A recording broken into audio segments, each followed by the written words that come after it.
Hi, this is Eureka High head coach Jason White, and 3 Deep coverage starts right now.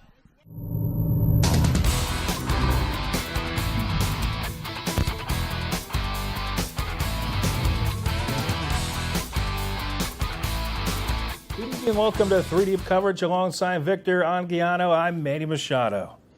It was a packed night under the lights. There were 4 games going on tonight while Eureka and Del Norte were going for 2 straight. Hoopa and South Fork kicked off their seasons. Both Humboldt State and College of the Redwoods continue to prepare for the upcoming season, but we get started in Eureka tonight. As Eureka and Ukiah both started their seasons last week with impressive wins, they combined for 98 points. Tonight, those 2 teams meeting in Eureka. It was the home opener for the Loggers out to Albee Stadium. The Loggers with the ball first. Cruz Montana goes to the air, finds Tony Moreno, who makes the grab, but on his way down the sidelines, gets the ball knocked out by Ukiah's Alex Morfin, and the Wildcats get the ball. Eureka also playing some great D. The Ukiah running back meets Robert Weir. More from the Loggers. Nate Johnson's pass intercepted by Isley Tumau. Nice play. It was the visitors, though, scoring first. The short run makes it 7-0. Eureka responds later in the first half. Montana on the fake from 4 yards out finds the end zone. We're knotted at 7.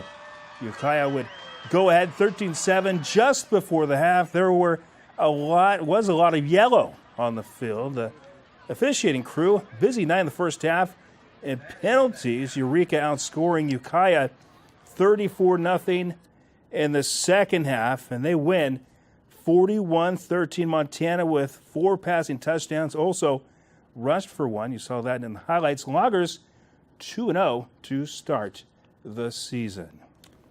The mystique between Del Norte and Arcata, the ones they had is long gone. The Warriors have won 4 of the last 6, and the Tigers moved to the Little Fork Conference. For the second straight season, the Warriors head over to Red Bull to face the Tigers. Arcata came out on fire.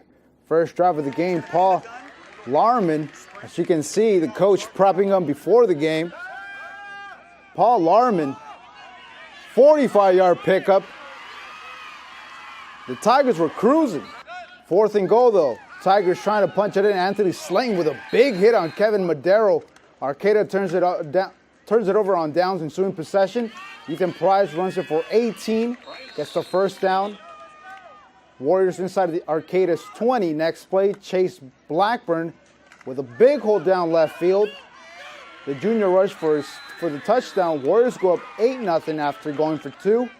Tigers kept it close in the first half. Everett Halikas beats Nick Freeman on the edge of the end zone. Arcata gets 6.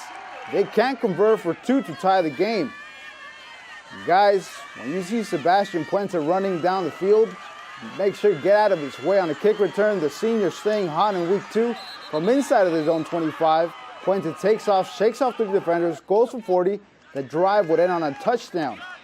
And then 15 seconds to go in the half, O.J. Kaleha drives down the field, finds 2-year QB Caleb Price to get the touchdown. Tigers kept it close, but the Warriors roll in the second half. Del Norte remains perfect. They win 45-12. Puente and Ethan Price combined for over 400 rushing yards. That is definitely getting the job done. Well, Fortuna will play 4 of its next 6 games away from Husky Field. And 3 of those road games, the Huskies will travel to the Bay Area, Tracy, and tonight it was south of Sacramento and Galt. Fortuna trying to get that first win, and tonight, well, they do just that. It was Galt scoring the first 13 points, but Fortuna scoring the rest. 44 points, unanswered points, that is. Zach Claus, 8 of 10 for 2 touchdowns, 116 yards passing, as Fortuna will host James Logan next week. In 8-man football, the defending NCL 3 champs, that would be South Fork, facing Calistoga tonight. And look at that, as Carl Terrell in his return as head coach, a winner 28-20. CJ Van Meter, 11 of 14 for 144 yards and a pair of touchdowns. Since Matt Tomlin took over the Crusaders as the head coach in 2014, St. Bernard's is 48-6. Will Omi is becoming the latest star in a long line of successful quarterbacks in SB history. And Week 1's blowout win against El Molino The senior QB combined for over 300 yards and 4 touchdowns. The Crusaders will face the Panthers for the first time in 3 years on Saturday. St. Bernard's will be looking to shut out McKinleyville for the second straight week. We got a lot of respect for McKinleyville. We know Coach Burbank very well. He runs a great program. McKinleyville played a really good game against St. Vincent last week. They could have easily won that game. And they got some really good players, kind of headlined by Cameron Conlon. We have a lot of respect for him as a very good running back. We're obviously running the football really well. We ran for 340 yards last week. We're going to work on passing the football a lot better this week. I didn't feel like we did that really well last week, but we're definitely working on that right now. And Victor, a special kickoff time tomorrow of 1 o'clock at Crusader Field. There's still more to come on 3 Deep coverage. Humboldt State getting ready for its season opener. The Lumberjacks coaching staff still hasn't decided who will be the starting QB. That's also a story down at the College of the Redwoods, as many jobs are still up for grabs. Stay with us. 3 Deep coverage continues right after this.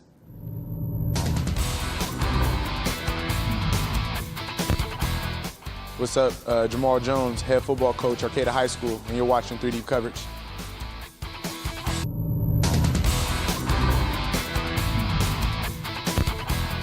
Hey, this is Guy Fieri, and you're watching 3 Deep coverage.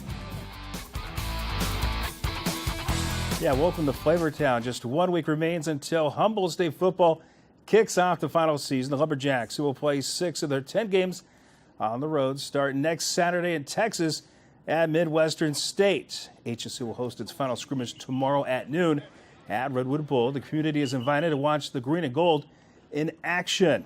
Entering the final week before the regular season, there is a 3-way battle for the starting quarterback job. They include Sohail Mosini, Joey Sweeney, and Andrew Tingstad. Something different, Sohail brings playmaking ability. Joey, he brings the stability. He knows the offense, and Drew has an upside that, if he gets it all together, could be better than both of them. So we're still working through some things, but we'll know by next week. It's been really competitive. That's how we like it, though. I mean, to play this sport, you have to have a certain passion for it, especially in college. So we do get competitive, but at the same time, we know that we're teammates and that we're going to be playing with each other. We're going to have our each other's backs. CR is also counting down the days until their season opener. The Corsairs get going next Saturday against Monterey Peninsula. The non-conference matchup will be played at Red Bull Stadium. The Corsairs' first 2 home games are actually in Arcata. The team has not named the starting QB heading into week 1. Brody Lucero is one of 4 quarterbacks who are fighting for a job. I'm here to get everyone better. You know what I mean? Every day we're here building guys up. Being the quarterback, you got to know where everyone's at every play, and just getting guys moving forward in a positive way, and just getting guys enthused and ready to play on Saturdays. We've been working to change the culture ever since our staff has gotten here. 2 years ago, we did get to that 5-5 mark, finished second in the conference. We thought we'd taken that next step. Last year, we just were unlucky. We didn't get blown out in any games. We went 2-8, but we felt like it was the most talented group of kids we'd had. We just lost close games. So that next step is kind of not hoping to win or expecting to win, but we just have to go out and do just that. We have to win. Let's now take a look back at tonight's action. We see Eureka victorious tonight at home. Del Norte to win at Arcata. Fortuna gets its first victory of the season. And Hoopa will play tomorrow. South Fork wins McKinleyville at St. Bernard's at 1 o'clock. And don't forget, you can watch a replay of tonight's show on the Redwood News website. It's simple to watch. Head over to kam-tv.com, go to the sports page, and click on 3 Deep link. And you can also go to our Twitter page for all the latest local scores. Thanks for watching 3 Deep coverage. We'll see you again next Friday night.